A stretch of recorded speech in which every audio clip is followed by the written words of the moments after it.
4వ తారీఖు ఎన్నికల కౌంటింగ్ అనంతరం ఈ కృష్ణా జిల్లాలో కానీ రాష్ట్రంలో అనేక మంది తెలుగుదేశం పార్టీ జనసేనకు సంబంధించినటువంటి నాయకులు కార్యకర్తలు వైఎస్ఆర్ కాంగ్రెస్ పార్టీ గ్రామ స్థాయి, వార్డు స్థాయి, మండల స్థాయి, నియోజకవర్గ స్థాయి యాక్టివ్గా ఉండేటువంటి లీడర్స్ పైన ఉద్దేశపూర్వకంగా దాడులు చేస్తున్నారు.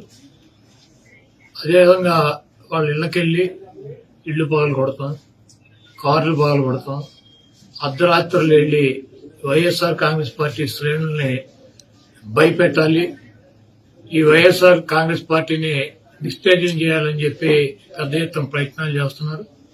వాటిల్లో కొన్ని చోట్లయితే ఫిజికల్ గా వ్యక్తుల మీద దాడి చేయటం, కాళ్ళు కొడతాం, చేతులు కొడతాం, తల్ల బాగలు కొడతాం. అదేవిధంగా ఈ గ్రామాల్లో గాని ఇక్కడ గాని మీరు ఉండకూడదని చెప్పి వార్నింగ్లు ఇవ్వటం అనేక రకాలుగా చేస్తున్నారు.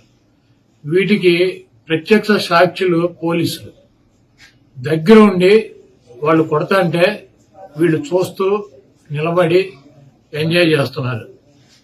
ఈరోజు మా దగ్గర పోలీసులు ప్రేక్షక పాత్ర వహించేటువంటి సన్నివేశాలు, తెలుగుదేశం పార్టీ అల్లరి మోకల్లో మా వాళ్ళ మీద దాడి చేస్తున్నటువంటి సన్నివేశాలు సీసీ ఫుటేజీలతో సహా, ఫోటోలతో సహా మా దగ్గర ఉన్నాయి.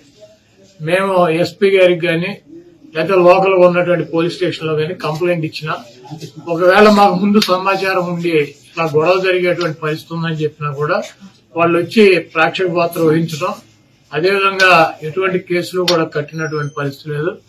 కాబట్టి మేము జిల్లా పార్టీ తరఫున మా దగ్గర ఉన్నటువంటి వీడియోగ్రాఫర్లతో, ఫోటోగ్రాఫర్లతో హైకోర్టుకు వెళ్లి ప్రైవేట్ కేసులు వేయాలని చెప్పి నిర్ణయించుకున్నాం.